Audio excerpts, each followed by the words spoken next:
إن الحمد لله نحمده ونستعينه ونؤمن به ونتوكل عليه ونعوذ بالله من شرور أنفسنا ومن سيئات أعمالنا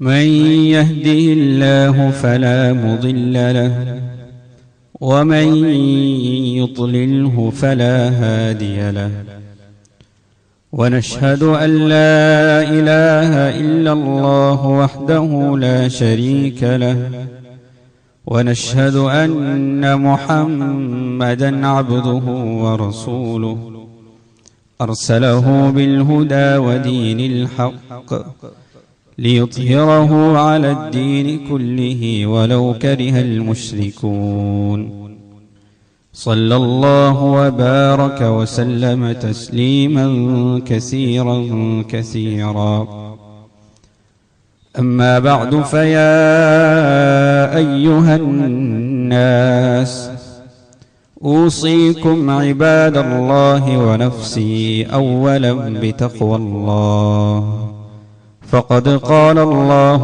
تعالى يا أيها الذين آمنوا اتقوا الله حق تقاته ولا تموتن إلا وأنتم مسلمون وقال أيضا يا أيها الذين آمنوا اتقوا الله وقولوا قولا سديدا يصلح لكم أعمالكم ويغفر لكم ذنوبكم ومن يطع الله ورسوله فقد فاز فوزا عظيما وقال الله عز وجل ولا تقف ما ليس لك به علم إن السمع والبصر والفؤاد كل أولئك كان عنه مسؤولا رب اشرح لي صدري ويسر لي أمري واحلل عقدة من لساني يفقه قولي إن أريد إلا الإصلاح ما استطعت وما توفيقي إلا بالله عليه توكلت وإليه أنيب അള്ളാഹു സുബ്ഹാനഹു വ തആലയെ തഖ്വ ചെയ്ത് സൂക്ഷിച്ച് അവന്റെ വിധിവിലക്കുകൾക്ക് ജീവിതത്തിൽ മുൻഗണന കൽപ്പിച്ച് ജീവിതത്തെ ചിട്ടപ്പെടുത്തണമേ എന്ന് ആദ്യമായി ഞാൻ എന്നെയും തുടർന്ന് നിങ്ങൾ ഓരോരുത്തരെയും ഓർമ്മപ്പെടുത്തുകയാണ്, വസിയ്യത്ത് ചെയ്യുകയാണ്. അള്ളാഹു സുബ്ഹാനഹു വ തആല നാം ഏവരെയും അവന്റെ മുത്തഖികളായ സൂക്ഷ്മാലുക്കളായ സജ്ജനങ്ങളുടെ കൂട്ടത്തിൽ ഉൾപ്പെടുത്തി അനുഗ്രഹിക്കുമാറാകട്ടെ. നമ്മിൽ പല വിധത്തിലുള്ള പ്രയാസങ്ങൾ അനുഭവിക്കുന്ന ആളുകളുണ്ട്, ദുരിതങ്ങൾ അനുഭവിക്കുന്ന ആളുകളുണ്ട്. ഇത്തരം പരീക്ഷണങ്ങളിൽ വിജയികളായി കരകയറാനുള്ള സൗഭാഗ്യം അള്ളാഹു നാം ഓരോരുത്തർക്കും നൽകി അനുഗ്രഹിക്കുമാറാകട്ടെ.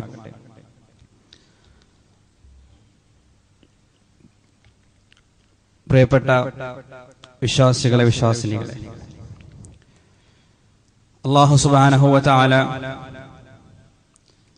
മുസ്ലിമീങ്ങളായ മുഅ്മിനീങ്ങളായ വിശ്വാസികളായ ഓരോരുത്തർക്കും അവരിടപെടുന്ന സകല നിഖില മേഖലകളിലും ചില പ്രത്യേകമായ മൂല്യങ്ങൾ കാത്തു സൂക്ഷിക്കാൻ നമ്മോട് നിഷ്കർഷിക്കുന്നുണ്ട്. ആ അർത്ഥത്തിൽ നമ്മൾ നമ്മുടെ ജീവിതത്തിൽ ഏതൊക്കെ മേഖലകളുമായി ഇടപെടുന്നുണ്ടോ,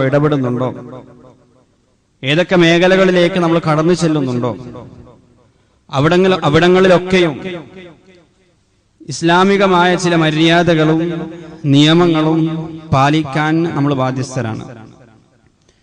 നമുക്കറിയാം, ഇന്ന് നമ്മുടെ കൈകളിൽ വലിയ സാധ്യതകളുള്ള ഒരു വസ്തുവുണ്ട്. സാമൂഹ്യ മാധ്യമങ്ങൾ എന്നറിയപ്പെടുന്ന, സോഷ്യൽ മീഡിയകളായി അറിയപ്പെടുന്ന, നന്മകൾ പ്രചരിപ്പിക്കാനും നീതിബോധം സ്ഥാപിക്കാനും മനുഷ്യത്വത്തെ സംബന്ധിച്ചുള്ള വർത്തമാനങ്ങൾ പറയാനുമെല്ലാം വലിയൊരർത്ഥത്തിൽ ഇന്ന് നമുക്കത് ഉപകാരപ്പെടുന്നുണ്ട് എന്നത് വളരെ തീർച്ചയായ ഒരു കാര്യമാണ്. പക്ഷെ എന്നാൽ അത്ര തന്നെ, അതല്ലെങ്കിൽ അതിനേക്കാൾ ഏറെ വലിയ തിന്മകളിലേക്കുള്ള, ഷർറുകളിലേക്കുള്ള, ഫിത്നകളിലേക്കുള്ള വാതിലുകളുമായിട്ട് ആ സാമൂഹ്യ മാധ്യമങ്ങൾക്ക്, നവമാധ്യമങ്ങൾക്ക്, സോഷ്യൽ മീഡിയകൾക്ക് രൂപമാറ്റം പ്രാപിക്കാനും സാധിക്കും. അത്തരം വലിയ തിന്മകൾക്കുള്ള സാധ്യതകളും സാധുതകളും അതിലുള്ളടങ്ങിയിട്ടുണ്ട് എന്നതിനെ സംബന്ധിച്ച കൃത്യമായ അവബോധം നാം ഓരോരുത്തർക്കും ഉണ്ടാകേണ്ടത് വളരെയേറെ അത്യന്താപേക്ഷിതമായിട്ടുള്ള ഒരു കാര്യമാണ്. നമ്മൾ ആലോചിച്ച് നോക്കുക, ഒരു കാലഘട്ടത്തിൽ ഒരുപാട് പ്രതിബന്ധങ്ങളോടുകൂടി മാത്രം ചെയ്യാൻ സാധിച്ചിരുന്ന, ഒരുപാട് പ്രതിബന്ധികളെ മറികടന്നുകൊണ്ട് മാത്രം ചെയ്യാൻ സാധിച്ചിരുന്ന പല ഗുരുതരമായ തിന്മകളും വളരെ അനായാസം ഇന്ന് നമുക്ക് നമ്മുടെ വിരൽത്തുമ്പുകളിലൂടെ ചെയ്യാൻ സാധിക്കുന്നുണ്ട്, കാണാൻ കഴിയുന്നുണ്ട്. ആ അർത്ഥത്തിൽ തിന്മകളിലേക്കുള്ള വാതിലായി മാറാനും സാധിക്കുന്ന ഒരു മേഖല എന്ന നിലക്ക് എങ്ങനെയാണ് വിശ്വാസികൾ ഇത്തരം മേഖലകളിൽ ഇടപഴകുമ്പോൾ പാലിക്കേണ്ട മര്യാദകൾ വളരെ കൃത്യമായി നമ്മൾ അറിഞ്ഞിരിക്കേണ്ടതായിട്ടുണ്ട്. അബൂ സഈദ് അൽ ഖുദ്രി റളിയല്ലാഹു അൻഹു റസൂൽ കരീം സല്ലല്ലാഹു അലൈഹി വസല്ലമയിൽ നിന്ന് നിവേദനം ചെയ്യുന്ന റസൂൽ സല്ലല്ലാഹു അലൈഹി വസല്ലമ തങ്ങൾ പറഞ്ഞതായി റിപ്പോർട്ട് ചെയ്യുന്ന ഒരു ഹദീസ് നമുക്ക് ഇങ്ങനെ കാണാൻ കഴിയും. ഇയ്യാകും വൽ ജുലൂസ് അല തുറഖാത്ത്. പ്രവാചകൻ പറഞ്ഞു, നിങ്ങൾ വഴിയരികിൽ ഇരിക്കുന്നത് സൂക്ഷിക്കുക, അത് നിങ്ങൾ ഉപേക്ഷിക്കുക. ആ സമയത്ത് ഖാലു യാ റസൂലല്ലാഹ് മാ ലനാ ബുദ്ദും മിൻ മജാലിസിനാ നതഹദ്ദസു ഫീഹാ. അപ്പോൾ അവിടെ ഉണ്ടായിരുന്ന കുറച്ച് ആളുകൾ പറഞ്ഞു, അത് വളരെ പ്രയാസമായിരിക്കുമല്ലോ, കാരണം അന്നത്തെ അവരുടെ ഒരു സോഷ്യൽ മീഡിയ പ്ലാറ്റ്ഫോമുകളാണ് വഴിയരികളിലുള്ള മജ്ലിസുകൾ എന്ന് പറയുന്നത്. അവിടെ കൂടിയിരുന്നു കൊണ്ട് അവര് പല കാര്യങ്ങളും ചർച്ച ചെയ്യും, പരസ്പരം സംസാരിക്കും. ജോലി കഴിഞ്ഞ് വന്നാൽ ആളുകൾ അവിടെ കൂട്ടം കൂടിയിരുന്ന് സംസാരിക്കും. അപ്പൊ അവര് പറഞ്ഞു, ഞങ്ങൾക്ക് സംസാരിക്കാൻ അത് ഭയങ്കര അത്യാവശ്യമാണ്, ഞങ്ങൾക്ക് സോഷ്യലാകാൻ, പരസ്പരം സംവദിക്കാൻ അത് വളരെ അത്യാവശ്യമാണ് എന്ന് പറഞ്ഞു. ആ സമയത്ത് റസൂൽ സല്ലല്ലാഹു അലൈഹി വസല്ലമ തങ്ങൾ പറഞ്ഞു, അതില്ലാതെ നിങ്ങൾക്ക് സാധിക്കൂല എന്നാണെങ്കിൽ, അത് നിങ്ങൾക്ക് അത്രക്ക് നിർബന്ധമാണെന്നുണ്ടെങ്കിൽ ആ വഴിക്ക് നിങ്ങൾ കൊടുക്കാനുള്ള, വഴികൾക്ക് നിങ്ങൾ കൊടുത്തു തീർക്കാനുള്ള ചില അവകാശങ്ങളുണ്ട്, അവിടെ നിങ്ങൾ പാലിക്കേണ്ട ചില മര്യാദകളുണ്ട്, അത് നിങ്ങൾ പാലിക്കുന്നുണ്ട് എന്ന് ഉറപ്പുവരുത്തണം എന്ന് റസൂൽ കരീം സല്ലല്ലാഹു അലൈഹി വസല്ലമ തങ്ങളോട് അവരോട് പറയാണ്. ശേഷം അവിടെ സൂക്ഷിക്കേണ്ട 4 മര്യാദകൾ പ്രവാചകൻ സല്ലല്ലാഹു അലൈഹി വസല്ലമ തങ്ങൾ സഹാബാക്കൾക്ക് പഠിപ്പിച്ചു കൊടുക്കാണ്. ഇത് യഥാർത്ഥത്തിൽ റസൂൽ സല്ലല്ലാഹു അലൈഹി വസല്ലമ തങ്ങൾ പറയുന്നത് വഴിയരികിൽ ഇരുന്ന് സംസാരിക്കുന്ന അത്തരം സദസ്സുകളിൽ നാം പാലിക്കേണ്ട മര്യാദകളാണെങ്കിലും അതേ മര്യാദകൾ തന്നെയാണ് ഇന്നത്തെ സോഷ്യൽ മീഡിയ പ്ലാറ്റ്ഫോമുകളിൽ ഇടപെടുമ്പോൾ നമ്മൾ പാലിക്കേണ്ടതായിട്ടുള്ളത്. കാരണം അന്നത്തെ അവരുടെ ഒരു സോഷ്യൽ മീഡിയ ആയിരുന്നു അത്, ഇന്ന് അതിന്റെ ഒരു രൂപം മാറിയെന്ന് മാത്രമാണ്. അപ്പൊ അവർ റസൂൽ സല്ലല്ലാഹു അലൈഹി വസല്ലമ തങ്ങളോട് ചോദിച്ചു, എന്താണ് വഴികൾക്ക് നമ്മൾ കൊടുക്കേണ്ട അവകാശം എന്നുള്ളത്, അവിടെ നമ്മൾ പൂർത്തീകരിക്കേണ്ട ഉത്തരവാദിത്തം എന്താണ്, അവിടെ നാം പാലിക്കേണ്ട മര്യാദകൾ എന്താണ് റസൂൽ താങ്കൾ ഉദ്ദേശിക്കുന്നത്? റസൂൽ സല്ലല്ലാഹു അലൈഹി വസല്ലമ തങ്ങൾ ഒന്നാമതായിട്ട് പറഞ്ഞു, ഗദ്ദുൽ ബസർ, നിങ്ങൾ നിങ്ങളുടെ കണ്ണുകളെ സൂക്ഷിക്കണം, നിങ്ങൾ നിങ്ങളുടെ കണ്ണുകൾ താഴ്ത്തണം, കാണാൻ പാടില്ലാത്തത് നിങ്ങൾ ഒരിക്കലും വഴിയരികിൽ വെച്ച് കാണരുത്, മറ്റ് അന്യ സ്ത്രീകളുടെ സൗന്ദര്യങ്ങൾ നിങ്ങൾ ഒരർത്ഥത്തിലും ആസ്വദിക്കരുത്, അതിലേക്ക് നിങ്ങളുടെ നോട്ടം എത്തരുത്, മറ്റുള്ളവരുടെ സ്വകാര്യതകളിലേക്ക് നിങ്ങളുടെ കണ്ണെത്തരുത്. അതാണ് ഗദ്ദുൽ ബസർ, നിങ്ങൾ നിങ്ങളുടെ കണ്ണിനെ സൂക്ഷിക്കുക. രണ്ടാമതായി റസൂൽ സല്ലല്ലാഹു അലൈഹി വസല്ലമ തങ്ങൾ പറഞ്ഞു, കഫുൽ അദാ, പ്രയാസങ്ങൾ നീക്കണം.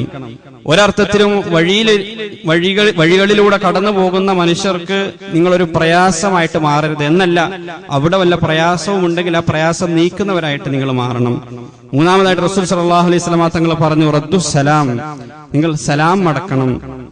നാലാമതായി പറഞ്ഞു, അൽ അംറു ബിൽ മഅറൂഫി വൻ നഹ്യു അനിൽ മുൻകർ, നന്മ കൽപ്പിക്കുകയും തിന്മ തടയുകയും ചെയ്യണം.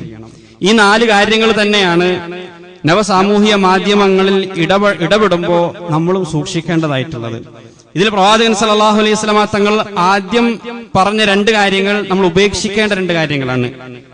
പിന്നീട് അവസാനം പറഞ്ഞ 2 കാര്യങ്ങൾ നമ്മൾ അനുഷ്ഠിക്കേണ്ട 2 കാര്യങ്ങളാണ്. നമ്മൾ ഉപേക്ഷിക്കേണ്ട 2 കാര്യങ്ങൾ, അനാവശ്യമായ കാര്യങ്ങളിലേക്ക് നമ്മുടെ കണ്ണെത്താതിരിക്കുക എന്നതാണ്, കണ്ണുകളെ താഴ്ത്തുക.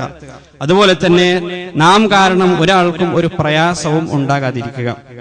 ഇതിലേറ്റവും പ്രധാനപ്പെട്ടതാണ് നമ്മുടെ കണ്ണുകളെ സൂക്ഷിക്കുക എന്നുള്ളത്. ഇംഗ്ലീഷിലൊരു പഴഞ്ചൊല്ലുണ്ട്, അതിന്റെ ആശയം ഇങ്ങനെയാണ്: നിങ്ങൾ എന്താണോ കേൾക്കുകയും കാണുകയും ചെയ്യുന്നത് അതാണ് നിങ്ങൾ എന്നുള്ളതാണ്. നമ്മൾ എന്ത് കാണുന്നുവോ എന്ത് കേൾക്കുന്നുവോ അത് നമ്മുടെ സ്വഭാവമായിട്ട് മാറും. അത് നമ്മുടെ ചിന്തയായിട്ട് മാറും, അത് നമ്മുടെ ക്യാരക്ടറായിട്ട് മാറും, അത് നമ്മുടെ വ്യക്തിത്വമായിട്ട് മാറും എന്നുള്ളതാണ്. അതുകൊണ്ട് നമ്മൾ കാണുന്ന കാര്യങ്ങളെ സൂക്ഷ്മതയോടുകൂടി നമ്മൾ കൈകാര്യം ചെയ്യേണ്ടതായിട്ടുണ്ട്. നമ്മുടെ ഹൃദയങ്ങളിലേക്കുള്ള ഏറ്റവും പ്രധാനപ്പെട്ട 2 കവാടങ്ങളാണ് കണ്ണും കാതും എന്നുള്ളത്. അല്ലാഹു സുബ്ഹാനഹു വ തആല മനുഷ്യന് കണ്ണും കാതും നൽകിയിട്ടുള്ളത് ഹൃദയങ്ങളിലേക്കുള്ള കവാടങ്ങളായിട്ടാണ്. നമ്മൾ കാണുകയും കേൾക്കുകയും ചെയ്യുന്ന കാര്യങ്ങൾ ഡയറക്റ്റ് ആയിട്ട് അത് സ്വാധീനിക്കുന്നത് നമ്മുടെ ഹൃദയങ്ങളെയാണ്. അതുകൊണ്ടാണ് നമുക്ക് ചരിത്രങ്ങളിൽ കാണാൻ കഴിയും, ചില സഹാബാക്കളെ സംബന്ധിച്ച് കാണാം, അവര് ചില വഴിയരികിലൂടെ നടന്നു പോകുമ്പോൾ, ചിലപ്പോൾ കമ്പോളത്തിലൂടെ നടന്നു പോകുമ്പോൾ, തിരക്കുള്ള വഴിയിലൂടെ നടന്നു പോകുമ്പോൾ അവർ അവരുടെ വിരലുകൾ കാതിൽ തിരുകുമായിരുന്നു. വേണ്ടാധീനങ്ങൾ കേൾക്കാതിരിക്കാൻ, അനാവശ്യമായ കാര്യങ്ങൾ അവരുടെ ചെവിയിലേക്ക് എത്താതിരിക്കാനായിരുന്നു അവരങ്ങനെ ചെയ്തിരുന്നത് എന്ന് കാണാം. കാരണം അവർക്കറിയാം, അത് കേട്ടുകഴിഞ്ഞാൽ അത് എഫക്ട് ചെയ്യാൻ പോകുന്നത്, അത് സ്വാധീനിക്കാൻ പോകുന്നത് എന്റെ ഹൃദയത്തെയാണ് എന്നുള്ളതാണ്. റസൂൽ കരീം സല്ലല്ലാഹു അലൈഹി വസല്ലമ തങ്ങൾ പറഞ്ഞതായിട്ട് കാണാം. ഹുദൈഫ റളിയല്ലാഹു അൻഹു ആണ് പറയുന്നത്, തുറദുൽ ഫിതനു അലൽ ഖുലൂബി കൽ ഹസീരി ഔദൻ ഔദ. നമ്മുടെ ഹൃദയങ്ങൾ അത് തിന്മകൾക്ക് മുമ്പിൽ ഇങ്ങനെ പ്രദർശിപ്പിക്കപ്പെട്ടുകൊണ്ടേയിരിക്കും. അതല്ലെങ്കിൽ തിന്മകൾ നമ്മുടെ ഹൃദയങ്ങളുടെ മുന്നിൽ അതിനുള്ള അവസരങ്ങൾ ഇങ്ങനെ തുറന്നു വന്നുകൊണ്ടേയിരിക്കും എന്നുള്ളതാണ്. ഏതെങ്കിലും ഹൃദയം അതിലുള്ള ഏതെങ്കിലും ഫിത്നയെ പ്രാപിച്ചു കഴിഞ്ഞാൽ, സ്വീകരിച്ചു കഴിഞ്ഞാൽ, ആ ഹൃദയത്തിൽ അത് ഒരു കറുത്ത പുള്ളി അവശേഷിപ്പിക്കും. പിന്നീട് റസൂൽ സല്ലല്ലാഹു അലൈഹി വസല്ലം തങ്ങൾ പറഞ്ഞു, ആരെങ്കിലും അതിനെ അറിഞ്ഞുകൊണ്ട് അവഗണിക്കാൻ തയ്യാറായി കഴിഞ്ഞാൽ അവരുടെ ഹൃദയത്തിൽ ഒരു വെളുത്ത പുള്ളിയായിരിക്കും അത് അവശേഷിപ്പിക്കുക. പിന്നീട് ഈ 2 ഹൃദയങ്ങൾ, ഒരാൾ തിന്മകൾ ചെയ്തുകൊണ്ടേയിരുന്നു കഴിഞ്ഞാൽ ആ ഹൃദയം പരിപൂർണമായി കറുത്തിരുണ്ട ഹൃദയമായിട്ട് മാറും. അവസാനം നന്മ ഏതാണ് തിന്മ ഏതാണ് എന്നതിന് തിരിച്ചറിയാൻ കഴിയാതാകും. അത് അതിന്റെ ഇച്ഛയെ പിൻപറ്റുന്ന ഇല്ലാമ ഉശ്രിബ മിൻ ഹവാഹു, അതിന് തോന്നുന്നതെല്ലാം ചെയ്യുന്ന തലത്തിലേക്ക് അത് ആ ഹൃദയം മാറിപ്പോകും.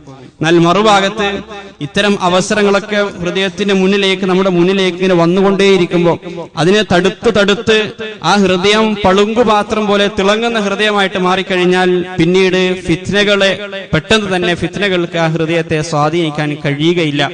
പല പരീക്ഷണങ്ങളെയും അതിജയിക്കാൻ അത്തരം ഹൃദയങ്ങൾ കരുത്തു നേടും എന്നും റസൂൽ കരീം സല്ലല്ലാഹു അലൈഹി വസല്ലം തങ്ങൾ പറയാണ്. അപ്പൊ ആ ഹൃദയങ്ങളിലേക്ക് എങ്ങനെയാണ് ഫിത്നകൾ പ്രദർശിപ്പിക്കപ്പെടാന്ന് ചോദിച്ചു കഴിഞ്ഞാൽ നമ്മുടെ കണ്ണിലൂടെയും കാതിലൂടെയുമാണ് ആ ഫിത്നകൾ വലിയൊരർത്ഥത്തിൽ പ്രദർശിപ്പിക്കപ്പെടുക എന്നുള്ളതാണ്.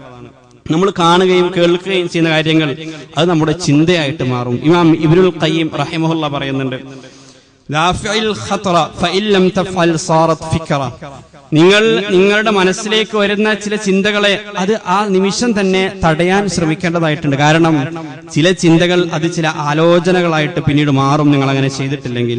ഫദാഫിഉൽ ഫിക്റ, ആ ആലോചനകളെ, നിങ്ങളുടെ മനസ്സിനെ അലട്ടിക്കൊണ്ടിരിക്കുന്ന ആലോചനകളെ അവിടെ വെച്ച് നിങ്ങൾ അവസാനിപ്പിക്കുക. ഇല്ലെങ്കിൽ ഫഇല്ലം തഫഅൽ സാറത് ശഹ്വ, അതൊരു ഇച്ഛയായിട്ട് രൂപാന്തരപ്പെടും.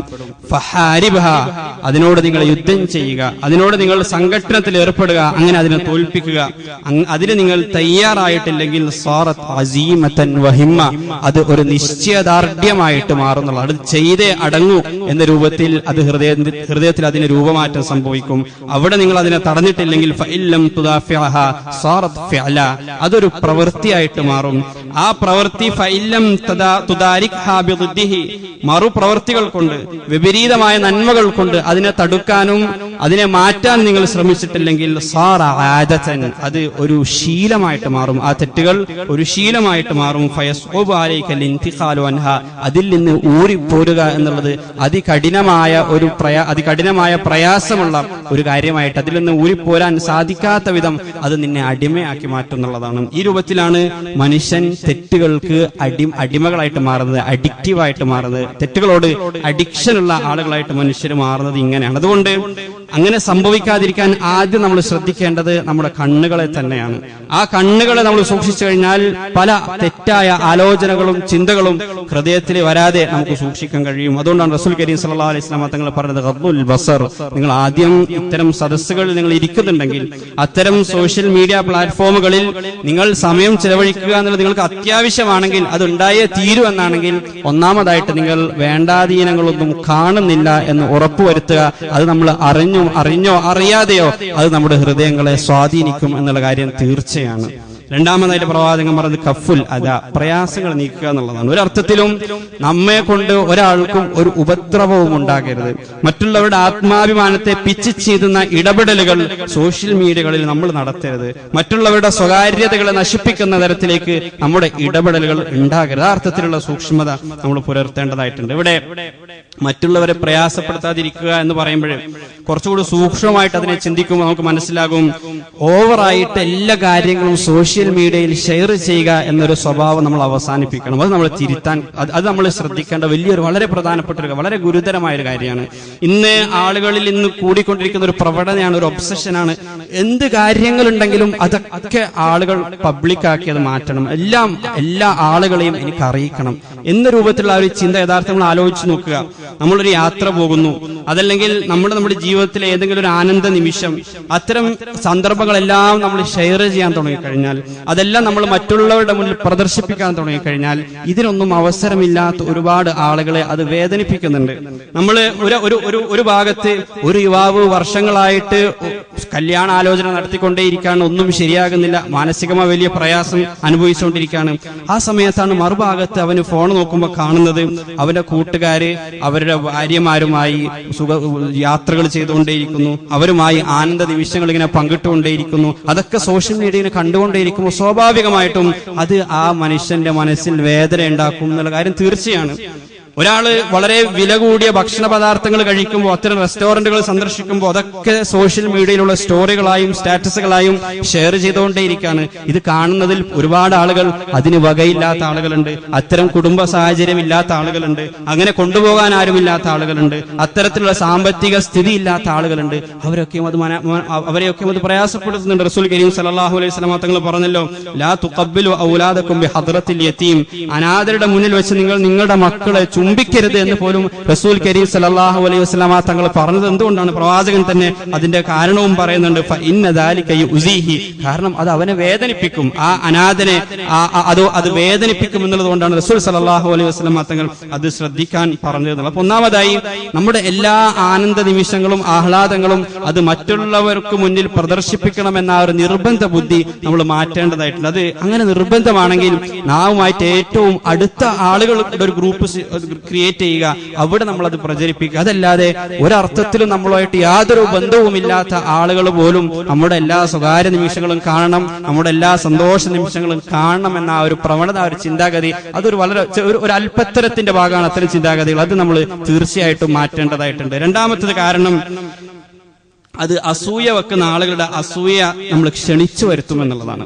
റസൂൽ കരീം സല്ലല്ലാഹു അലൈഹി വസല്ലം തങ്ങൾ പറയുന്നുണ്ട്, ഫഇന്ന കുല്ലദീ നിഅമത്തിൻ മഹ്സൂദ്, എല്ലാ അനുഗ്രഹം ലഭിച്ച ആളുകൾക്കും അസൂയ വെക്കുന്ന ആളുകൾ ഉണ്ടാകും, അത് തീർച്ചയാണ്. പക്ഷേ അത് നമ്മൾ ഒരിക്കലും ക്ഷണിച്ചു വരുത്തേണ്ട ഒന്നല്ല. രാവിലെയും വൈകിട്ടും പ്രവാചകൻ സല്ലല്ലാഹു അലൈഹി വസല്ലം തങ്ങൾ നമ്മോട് പറയാൻ പറഞ്ഞ പ്രാർത്ഥനകളിൽ ഒന്ന് സൂറത്തുൽ ഫലഖാണ്. അത് നമ്മൾ ചോദിച്ചുകൊണ്ടിരിക്കണം, വമിൻ ശർരി ഹാസിദിൻ ഇദാ ഹസദ്, അസൂയാലുക്കാരുടെ ഷർറിൽ നിന്ന് അല്ലാഹുവേ ഞാൻ നിന്നോട് കാവൽ തേടുന്നു. അങ്ങനെ തേടാൻ പഠിപ്പിച്ച ആ പ്രവാചകന്റെ ഉമ്മത്ത് ഒരിക്കലും ആ അസൂയെ വിളിച്ചു വരുത്തുന്ന, അതിനെ ക്ഷണിച്ചു വരുത്തുന്ന പ്രവൃത്തികളിൽ ഏർപ്പെടാതിരിക്കുക എന്നുള്ളതാണ്.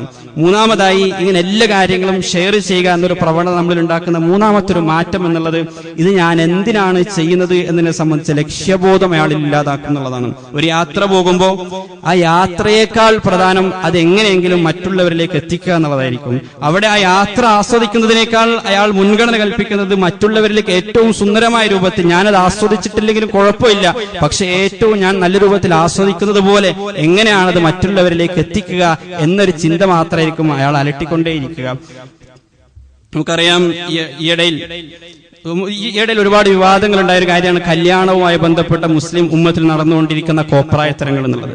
നമ്മുടെ ഇന്നത്തെ കല്യാണങ്ങളെ നോക്കിക്കഴിഞ്ഞാൽ അവിടെ എന്തിനാണ് കല്യാണം നടത്തുന്നത് എന്നതിനെ സംബന്ധിച്ചുള്ള, ആ വിവാഹം എന്തിനാണ്, നിക്കാഹ് എന്തിനാണ് എന്ന ആ ഒരു ലക്ഷ്യബോധമില്ലാത്ത രൂപത്തിൽ ഇതിന്റെയൊക്കെ പരമമായ ലക്ഷ്യം ഒരു റീൽ ഉണ്ടാക്കലാണ് എന്ന രൂപത്തിലേക്ക് നമ്മുടെ വിവാഹത്തെ പോലും, അത്തരം പവിത്രമായ കാര്യങ്ങളെ പോലും മാറ്റുക എന്നുള്ളത് തീർച്ചയായും നമ്മൾ മാറി ചിന്തിക്കേണ്ടത്, അത് ഇസ്ലാമിക സംസ്കാരത്തിന് യോജിച്ചതാണോ എന്ന് നമ്മൾ ആലോചിക്കേണ്ടതായിട്ടുണ്ട്. ആദ്യമായിട്ട് നിക്കാഹ് കഴിഞ്ഞ്, ഈയിടെ കണ്ട ഒരു അനുഭവമാണ്, ആദ്യമായിട്ട് നിക്കാഹ് കഴിഞ്ഞ് വധുവിന്റെ പിതാവ് ആ വരന് ഒന്ന് കൈ കൊടുക്കാൻ പോവാണ്. ആദ്യമായിട്ട് നിക്കാഹ് കഴിഞ്ഞ ആ ഒരു ആത്മബന്ധമാണത്.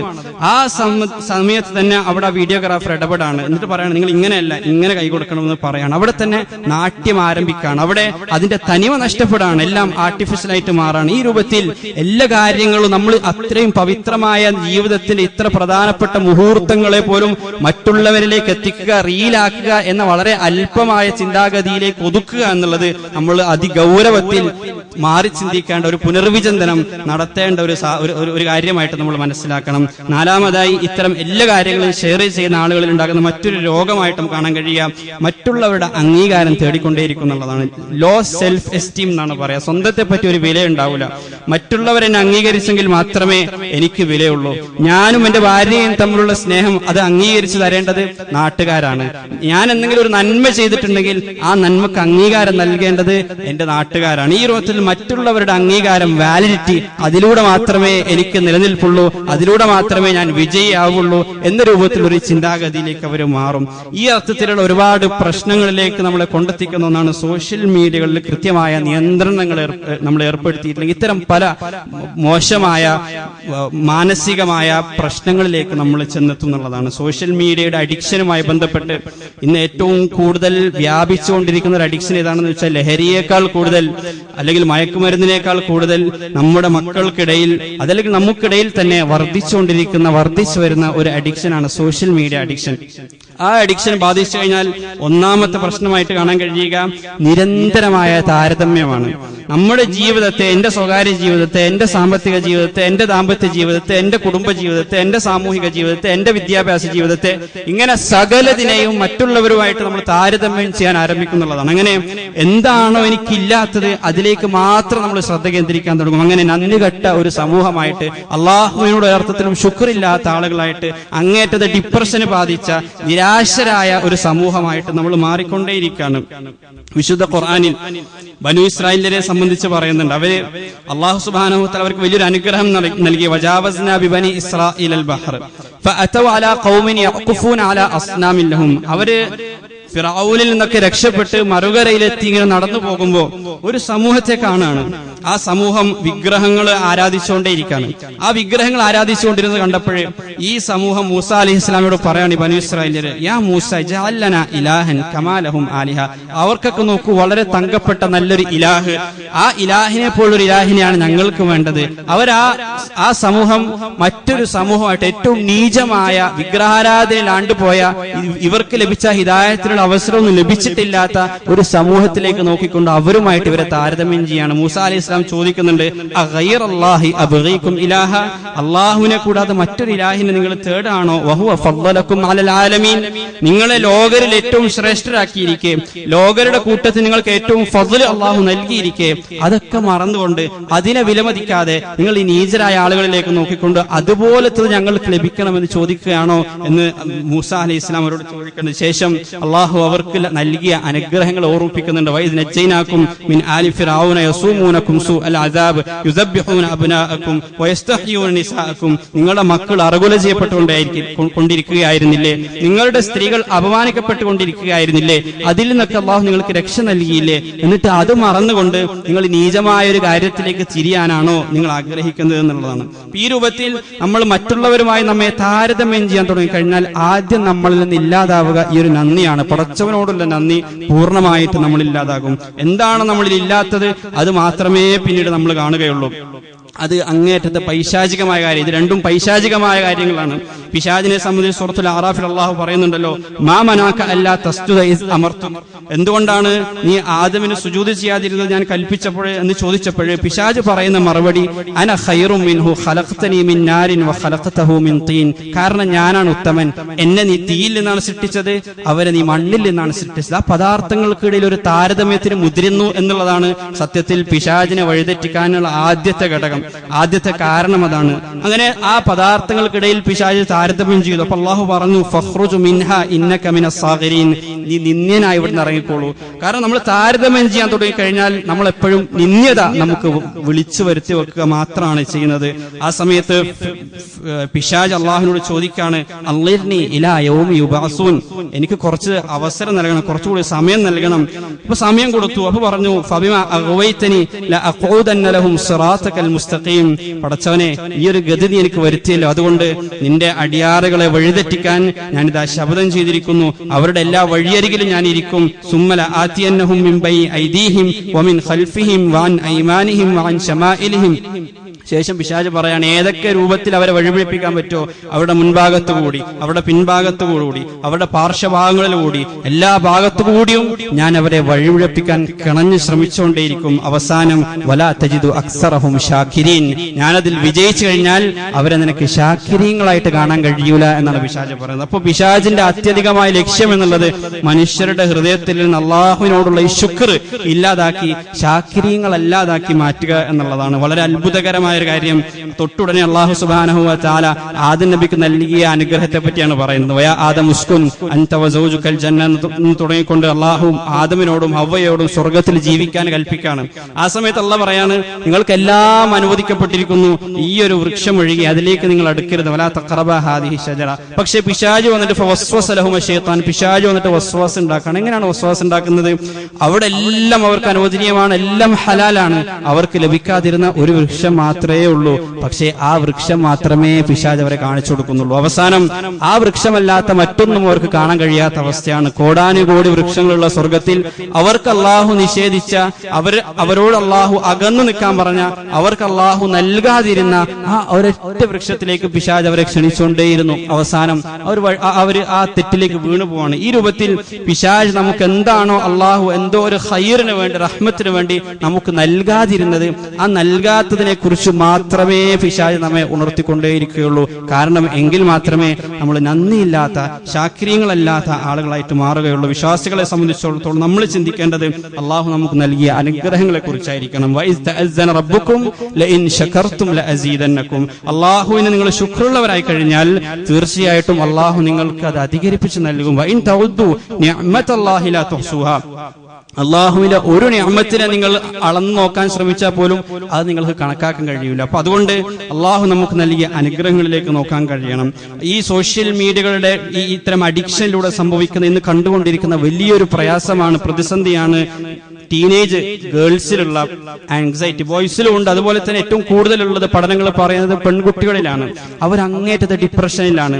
ഒരു അൺറിയലിസ്റ്റിക് ആയിട്ടുള്ള, ഒരിക്കലും യാഥാർത്ഥ്യമല്ലാത്ത ഒരു ലോകത്തെ അവർ കണ്ടുകൊണ്ടേയിരിക്കുകയാണ്. ഇൻസ്റ്റഗ്രാമിലൂടെ ഫിൽറ്റേർഡ് ആയിട്ടുള്ള ഒരു ലോകം അവർ കണ്ട് അതാണ് യാഥാർത്ഥ്യം എന്ന് മനസ്സിലാക്കി ഒരർത്ഥത്തിലും യാഥാർത്ഥ്യമല്ലാത്ത ആ ജീവിതവുമായി അവരുടെ യഥാർത്ഥ ജീവിതത്തെ അവർ താരതമ്യം ചെയ്ത് അവസാനം അങ്ങേറ്റത്തെ ഡിപ്രഷനിലേക്ക് പോകുന്നു. ഒരുപാട് കുട്ടികൾ നിരാശരായിട്ട് മാറുന്നു, കോൺഫിഡൻസ് ഇല്ലാത്തവരായിട്ട് മാറുന്നു. ഇതൊക്കെ നമ്മൾ ആലോചിക്കും, ഇതൊക്കെ സാധ്യമാണോ, ഇതൊക്കെ എല്ലാവരിലും എത്തുമോ എന്നൊക്കെ നമ്മൾ വിചാരിക്കുന്നുണ്ട്. സത്യത്തിൽ നമ്മൾ മനസ്സിലാക്കേണ്ടത് ഇത്തരം സോഷ്യൽ മീഡിയകൾ നിർമ്മിക്കപ്പെട്ടിരിക്കുന്നത് തന്നെ നമ്മളെ അതിലേക്ക് അഡിക്റ്റ് ആക്കുന്ന തരത്തിലാണ്. ആ അർത്ഥത്തിലാണ് അതിന്റെ സംവിധാനങ്ങൾ സംവിധാനിക്കപ്പെട്ടിരിക്കുന്നത്. പഠനങ്ങൾ നോക്കിക്കഴിഞ്ഞാൽ നമുക്കറിയാം, ഇതിനെ ഡെവലപ്പ് ചെയ്തിട്ടുള്ള ആളുകൾ, ഇത്തരം കമ്പനികൾ, ഇവരാദ്യമായിട്ട് സമീപിക്കുന്നത് ലോകത്തെ ഏറ്റവും പ്രശസ്തമായ ചൂതാട്ട കേന്ദ്രങ്ങളാണ്. ലാസ് വെഗാസ് പോലുള്ള, മക്കാവു പോലെയുള്ള കസിനോകളിൽ സന്ദർശിക്കുകയും അത് വികസിപ്പിച്ച മനഃശാസ്ത്ര വിദഗ്ധരെ ഇവർ ഹയർ ചെയ്യുകയും അവരെ ഉപയോഗിച്ചുകൊണ്ടാണ് ഇതിന്റെ അൽഗോരിതം ഇവര് ഡെവലപ്പ് ചെയ്തത്, ഇപ്പോഴും ഡെവലപ്പ് ചെയ്തുകൊണ്ടിരിക്കുന്നത് എന്നുള്ളതാണ്. നമുക്കറിയാം ചൂതാട്ട കേന്ദ്രങ്ങളുടെ പ്രത്യേകത എന്നുള്ളത്, അതിലേക്ക് ഒരാൾ പ്രവേശിച്ചു കഴിഞ്ഞാൽ എത്രമാത്രം അയാൾ അവിടെ ഇരുത്താൻ പറ്റുമോ ആ അർത്ഥത്തിലാണ് അത് സംവിധാനിച്ചിരിക്കുന്നത്. കാരണം എത്ര സമയം അയാൾ അവിടെ ഇരിക്കുന്നുവോ അത്ര സമയം അതിന്റെ മുതലാളിമാർക്ക് അത് ലാഭമാണ്. ആ അർത്ഥത്തിൽ ഇത്തരം സോഷ്യൽ മീഡിയകളിൽ കയറി കഴിഞ്ഞാൽ എത്ര സമയം നമ്മൾ അവിടെ പിടിച്ചു നിർത്താൻ കഴിയുമോ ആ അർത്ഥത്തിൽ നമ്മളെ പിടിച്ചു നിർത്താനുള്ള രൂപത്തിലാണ് ഇത് സംവിധാനിക്കപ്പെട്ടിരിക്കുന്നത് എന്നതാണ്. കസിനോകളുടെ പഠനത്തെ പറ്റി പറയാറുള്ളത്, ഒരാള് അതിലേക്ക് പ്രവേശിച്ചു കഴിഞ്ഞാൽ ആദ്യമായി അവിചാരിതമായി അവർക്ക് വലിയൊരു സന്തോഷം ലഭിക്കും, ചെറിയൊരു ലാഭം ലഭിക്കും. അപ്പൊ കുറച്ച് ഇങ്ങനെ നോക്കിക്കഴിയുമ്പോൾ എപ്പോഴും ലാഭം ലഭിച്ചുകൊണ്ടേയിരുന്നാൽ ആളുകൾ നിരാശരാകുന്നുള്ളതാണ്. എപ്പോഴും ആഗ്രഹിച്ചത് ലഭിച്ചുകൊണ്ടേയിരുന്നാൽ ആളുകൾ നിരാശരാകും. അപ്പൊ കുറച്ച് കഴിയുമ്പോൾ അവർക്ക് ചെറിയൊരു പതനം സംഭവിക്കും, ചെറിയ പരാജയങ്ങൾ ഏറ്റുവാങ്ങും. അപ്പൊ അവർ നിരാശരാകും. അപ്പൊ അങ്ങനെ നിരാശരായി കഴിയുമ്പോൾ വീണ്ടും ഒന്ന് സന്തോഷം ലഭിക്കുന്ന തരത്തിൽ ചെറിയൊരു വിജയം അവർക്ക് കൊടുക്കും. ഇങ്ങനെയാണ് നമ്മുടെ നാട്ടിലൊക്കെ കോടികളും ലക്ഷങ്ങളും ആളുകൾ റമ്മി കളിച്ചുകൊണ്ട് നഷ്ടപ്പെടുന്നത്. ഇതേ രൂപത്തിൽ തന്നെയാണ് നമ്മളിങ്ങനെ സ്ക്രോൾ ചെയ്തുകൊണ്ടിരിക്കുന്ന നമ്മുടെ ഇൻസ്റ്റഗ്രാമുകളും ഫേസ്ബുക്കുകളും ഡെവലപ്പ് ചെയ്യപ്പെട്ടിരിക്കുന്നത്. ആദ്യമായിട്ട് ഓരോ ഓരോരുത്തർക്കും ആവശ്യമുള്ളത് എന്താണ് എന്ന് കൃത്യമായിട്ട് അവർക്കറിയാം. അപ്പൊ നമുക്ക് ഏറ്റവും ആവശ്യമുള്ള, നമ്മൾ ഏറ്റവും ഇഷ്ടപ്പെടുന്ന, നമുക്ക് സന്തോഷ ആനന്ദം നൽകുന്ന ഒരു ഫീഡായിരിക്കും ആദ്യം വരിക, ആദ്യത്തെ 1-2 വരിക. അപ്പൊ നമ്മുടെ ഭയങ്കരമായിട്ടുള്ള ഡോപ്പമിൻ റഷ്, ഭയങ്കരമായിട്ടുള്ള ഒരു പ്ലഷർ, ഭയങ്കരമായ ആഹ്ലാദം നമ്മുടെ മനസ്സിൽ രൂപപ്പെടും. പക്ഷെ എപ്പോഴും അത് ഉണ്ടാവില്ല. പെട്ടെന്ന് ഒരർത്ഥത്തിൽ നമ്മൾ ആഗ്രഹിക്കാത്ത, ഇഷ്ടപ്പെടാത്ത, നമുക്കൊരർത്ഥത്തിൽ യോജിക്കാൻ കഴിയാത്ത ചില കാര്യങ്ങൾ വരും. അപ്പൊ നമ്മൾ നിരാശരാകും, നമ്മുടെ ആ സന്തോഷം കുറയും. അങ്ങനെ നിരാശയെ പുറം പെട്ടെന്നാണ് വീണ്ടും നാം ഏറ്റവും ആഗ്രഹിക്കുന്ന രൂപത്തിലുള്ള പോസ്റ്റുകൾ വീണ്ടും കാണുക. അപ്പൊ നമ്മൾ വീണ്ടും ആവേശത്തിലാകും. ഈ അർത്ഥത്തിൽ നമ്മൾ അവിടെ പിടിച്ചു നിർത്തിക്കൊണ്ടേയിരിക്കുകയാണ്. ചൂതാട്ട കേന്ദ്രങ്ങളിൽ നഷ്ടമാകുന്ന സമ്പത്താണെങ്കിൽ ഇത്തരം മേഖലകളിൽ, സോഷ്യൽ മീഡിയകളിൽ നമുക്ക് നഷ്ടമാകുന്നത് നമ്മുടെ ഏറ്റവും അമൂല്യമായ സമയമാണ്. സമയം മാത്രമല്ല, നമ്മുടെ മസ്തിഷ്ക ആരോഗ്യവും കൂടി അവിടെ നമുക്ക് നഷ്ടമാകുന്നുണ്ട്. നമ്മുടെ ജീവിതത്തിന്റെ ആനന്ദം നമുക്ക് അവിടെ നഷ്ടമാകുന്നുണ്ട്. ചെറിയൊരു സമയം കൊണ്ട് സോഷ്യൽ മീഡിയകളിലൂടെ, റീലുകളിലൂടെ നമുക്കുണ്ടാകുന്ന ഡോപ്പമിൻ റൈസ് എന്ന് പറയുന്നത്, അത് സാധാരണഗതിയിൽ ആ ഒരു കെമിക്കൽ മനുഷ്യനിൽ ഉൽപ്പാദിക്കപ്പെടുക, ഒരുപാട് കഠിന പ്രയത്നം ചെയ്ത് ആ കഠിന പ്രയത്നത്തിൽ റിസൾട്ട് കാണുമ്പോൾ ഒരാളിൽ ഉണ്ടാകുന്ന ഒരു ആനന്ദമാണ് സെക്കൻഡുകൾ കൊണ്ട് മനുഷ്യരിൽ ഉണ്ടാകുന്നത് എന്നുള്ളതാണ്. അങ്ങനെ അത് ശീലമായി കഴിഞ്ഞാൽ ജീവിതത്തിന്റെ സാധാരണഗതിയിലുള്ള, സാധാരണ രൂപത്തിലുള്ള സന്തോഷങ്ങളിൽ ആനന്ദിക്കാൻ നമുക്ക് കഴിയൂല, അത് ആസ്വദിക്കാൻ നമുക്ക് സാധിക്കൂല എന്നുള്ളതാണ്. കുടുംബ ബന്ധങ്ങളിലൂടെ, ആർത്ഥത്തിൽ ദാമ്പത്യ ബന്ധത്തിലൂടെ, സാമൂഹിക ബന്ധത്തിലൂടെ, മറ്റിതര സാമൂഹിക ബന്ധങ്ങളിലൂടെ നമ്മൾക്കുണ്ടാകേണ്ട ആനന്ദങ്ങൾ, നമ്മൾ പരിശ്രമിച്ച് നേടുമ്പോൾ നമുക്കുണ്ടാകുന്ന, നമ്മുടെ ലക്ഷ്യം പ്രാപിക്കുമ്പോൾ നമുക്കുണ്ടാകുന്ന സന്തോഷങ്ങൾ, അതൊക്കെ കുറഞ്ഞുകൊണ്ടേ വരുന്നുള്ളതാണ്. അതുകൊണ്ട് വളരെ നമ്മുടെ മസ്തിഷ്കത്തെ അതിഗുരുതരമായി അത് ബാധിക്കുന്നുണ്ട് എന്ന കാര്യം വളരെ കൃത്യമായിട്ട് നമ്മൾ മനസ്സിലാക്കുക. നമ്മുടെ അറ്റൻഷൻ സ്പാൻ, ഒരു കാര്യം ശ്രദ്ധിക്കാനുള്ള ആ കഴിവ് അത് നഷ്ടപ്പെടുത്തിക്കൊണ്ടേയിരിക്കുകയാണ്. ചെറിയ സെക്കൻഡുകൾക്കുള്ളിൽ ഒരുപാട് വികാരങ്ങൾ നമ്മളിലേക്ക് വന്നുകൊണ്ടേയിരിക്കുകയാണ്. ഒരുപാട് വികാരങ്ങൾ. ഒരു റീല് കാണുമ്പോൾ നമുക്ക് സന്തോഷം ഉണ്ടാകുന്നു, അടുത്ത റീല് കാണുമ്പോൾ ഭയം ഉണ്ടാകുന്നു, അടുത്ത റീല് കാണുമ്പോൾ നമുക്ക് ദേഷ്യം വരുന്നു, മറ്റൊന്ന് കാണുമ്പോൾ നമ്മൾ ചിരിക്കുന്നു, മറ്റൊന്ന് കാണുമ്പോൾ നമ്മളിലേക്ക് പ്രണയവും അനുരാഗവും വരുന്നു. ഇത് നമ്മുടെ ശരീരത്തിൽ ഉണ്ടാക്കുന്ന തകർച്ച എന്നുള്ളത് ഒരിക്കലും തിരികെ കയറാൻ പറ്റാത്ത രൂപത്തിലാണ് എന്നതാണ് ആധുനിക പഠനങ്ങൾ വരുന്നത്. കാരണം ഓരോ ഇമോഷനുകൾക്കും, ഓരോ ഇമോഷൻ ഉണ്ടാകുന്ന സമയത്തും, ഓരോ വികാരം നമ്മുടെ മനസ്സിലുണ്ടാകുന്ന സമയത്തും പല രൂപത്തിലുള്ള കെമിക്കലുകൾ, പ്രത്യേകമായ കെമിക്കലുകൾ നമ്മുടെ ശരീരത്തിൽ ഉൽപ്പാദിപ്പിക്കപ്പെടുന്നുണ്ട്. 6ഓളം കെമിക്കലുകളുടെ ക്രമീകരണത്തിലൂടെയാണ് നമ്മുടെ ഓരോ വൈകാരിക തലവും കൃത്യമായിട്ട് നമ്മുടെ ശരീരത്തിൽ സംരക്ഷിക്കപ്പെടുന്നത്. അതിന്റെ താളം മുഴുവൻ തെറ്റാണ്. ആ അർത്ഥത്തിൽ അതിന്റെ താളം തെറ്റുമ്പോൾ സംഭവിക്കുന്ന ഒരു പ്രശ്നം എന്നുള്ളത് ഇമോഷണൽ നബ്നെസ് എന്നുള്ളതാണ്. എന്ന് പറഞ്ഞാൽ വൈകാരികമായ ഒരു സ്തംഭനം സംഭവിക്കും. പിന്നീട് നമുക്ക് എമ്പത്തി ഉണ്ടാകേണ്ടടുത്ത് ചിലപ്പോൾ എമ്പത്തി ഉണ്ടാകൂല. വൈകാരികതകൾ ഏറ്റവും ക്വാളിറ്റിയിലൂടെ പുറത്തു വരേണ്ട ചില സന്ദർഭങ്ങൾ എത്തിക്കഴിഞ്ഞാൽ അവിടെ വികാരങ്ങൾ ചിലപ്പോൾ നമുക്ക് പുറത്തേക്ക് വരൂല. അവിടെ അനുരാഗം ഉണ്ടാകേണ്ടയിടത്ത് അവിടെ അനുരാഗം ചിലപ്പോൾ ഉണ്ടാവൂല. സന്തോഷിക്കേണ്ടയിടത്ത് ആ സന്തോഷത്തിന്റെ വികാരം കൃത്യമായിട്ട് പുറത്തു വരില്ല. കാരണം നമ്മുടെ മസ്തിഷ്കം അത് ഓഫാക്കി വെക്കുന്നുള്ളതാണ്. കാരണം ഇതിങ്ങനെ വന്നുകൊണ്ടേയിരുന്നു കഴിഞ്ഞാൽ അത് തകരും എന്നുള്ളത് കൊണ്ട് അതവിടെ സ്റ്റോപ്പ് ചെയ്യും, ആ റെസ്പോൺസ് ഇല്ലാതാക്കി കളയുന്നുള്ളതാണ്. ഈ രൂപത്തിലുള്ള ഇത് പറഞ്ഞാൽ തീരാത്തത്ര നമ്മുടെ മസ്തിഷ്കത്തിൽ മാത്രമല്ല, പല നമ്മുടെ ആരോഗ്യത്തിൽ തന്നെ, ശാരീരികമായ ആരോഗ്യത്തിൽ തന്നെ പല വിധത്തിലുള്ള പ്രശ്നങ്ങൾ ഉണ്ടാക്കുന്നു എന്നുള്ളത് കൊണ്ട് തന്നെയാണ് കഴിഞ്ഞ ഖുതുബയിൽ സൂചിപ്പിച്ചതുപോലെ ഇത്തരം ആളുകൾ, ഇതൊക്കെ ഉണ്ടാക്കിയിട്ടുള്ള ആളുകൾ, അതിന്റെ ഭീമന്മാരായ ആളുകൾ, അവരുടെ മക്കൾ വളരെ പരസ്യമായി പറഞ്ഞിരിക്കുന്നത്, ഞങ്ങളുടെ മക്കൾക്കോ ഞങ്ങളുടെ കുടുംബത്തിലോ ഞങ്ങൾ ഇതിങ്ങനെ സുലഭമായി കൊടുക്കാറില്ല, ഞങ്ങളുടെ വീട്ടിൽ അതികഠിനമായ നിയന്ത്രണമാണ് ഇതിന് ഏർപ്പെടുത്തിയിരിക്കുന്നത് എന്ന് അവർ പറയാനുള്ള കാരണം ഇത്ര കഠിനമായ മാനസികമായ, ശാരീരികമായ, മസ്തിഷ്കപരമായ പ്രശ്നങ്ങൾ അത് മനുഷ്യരിൽ ഉണ്ടാക്കുന്നു എന്നുള്ളതുകൊണ്ടാണ്. ഇവിടെ നമ്മൾ തഖ്വ കൊണ്ടുവരിക. വിഖായ എന്ന പദത്തിൽ നിന്നാണല്ലോ തഖ്വ ഉണ്ടായിട്ടുള്ളത്. വിഖായ എന്ന് പറഞ്ഞു കഴിഞ്ഞാൽ സംരക്ഷിക്കുക എന്നുള്ളതാണ്. നമ്മൾ നമ്മുടെ കണ്ണിനെയും കാതിനെയും മനസ്സിനെയും ഹൃദയത്തെയും മസ്തിഷ്കത്തെയും വളരെ കൃത്യമായിട്ട് സംരക്ഷിക്കുക. അള്ളാഹു ഇതിലൂടെ നമുക്ക് വളരെ ഉന്നതമായ ചില ദൗത്യങ്ങൾ നൽകിയിട്ടുണ്ട്. വളരെ ഉന്നതമായ ചില ഉത്തരവാദിത്തങ്ങൾ നമുക്ക് നിറവേറ്റാനുണ്ട്. ഇത്രയും നീചമായ, ഈ അർത്ഥത്തിൽ ഒരർത്ഥത്തിലും വിലയില്ലാത്ത ഇത്തരം കാര്യങ്ങൾക്ക് വേണ്ടി നമ്മുടെ മാനസിക ആരോഗ്യം നമ്മൾ ഒരിക്കലും തകർക്കരുത്. നമ്മുടെ മക്കളുടെ മാനസിക ആരോഗ്യം ഒരിക്കലും നമ്മൾ തകർക്കരുത്. എങ്ങനെയാണ് അതിൽ നിന്ന് കരകയറുക എന്ന് വളരെ കൃത്യമായി നമ്മൾ മനസ്സിലാക്കേണ്ടതുണ്ട്. അടുത്ത അവസരത്തിൽ അതേക്കുറിച്ചാകാം ബിഇസ്നില്ലാ. അല്ലാഹു സുബ്ഹാനഹു വ തആല ഈ അർത്ഥത്തിലുള്ള എല്ലാ അർത്ഥത്തിലുള്ള പരീക്ഷണങ്ങളിൽ നിന്നും അള്ളാഹു ആരോഗ്യകരമായ ഒരു ജീവിതം നൽകി നമ്മെ അനുഗ്രഹിക്കുമാറാകട്ടെ. നമ്മുടെ മക്കളെ, നമ്മുടെ കുടുംബാംഗങ്ങളെ ഈ അർത്ഥത്തിലുള്ള അപകടകരമായ എല്ലാ അർത്ഥത്തിലുള്ള അഡിക്ഷനുകളിൽ നിന്ന്, അടിമത്വത്തിൽ നിന്ന് അള്ളാഹു മോചിപ്പിക്കുമാറാകട്ടെ. അതിന്റെയൊക്കെയും യഥാർത്ഥ കഴിവ് പുറത്തെടുക്കാനും അള്ളാഹുവിന് തൃപ്തിപ്പെടുത്തുന്ന രൂപത്തിൽ ഇത്തരം കഴിവുകളെ ഉപയോഗപ്പെടുത്താനുമുള്ള സൂക്ഷ്മതയും തഖ്വയും ഇച്ഛാശക്തിയും അള്ളാഹു നമുക്ക് നൽകി അനുഗ്രഹിക്കുമാറാകട്ടെ. വആഖിറു ദുആഇ അനിൽ ഹംദുലില്ലാഹി റബ്ബിൽ ആലമീൻ.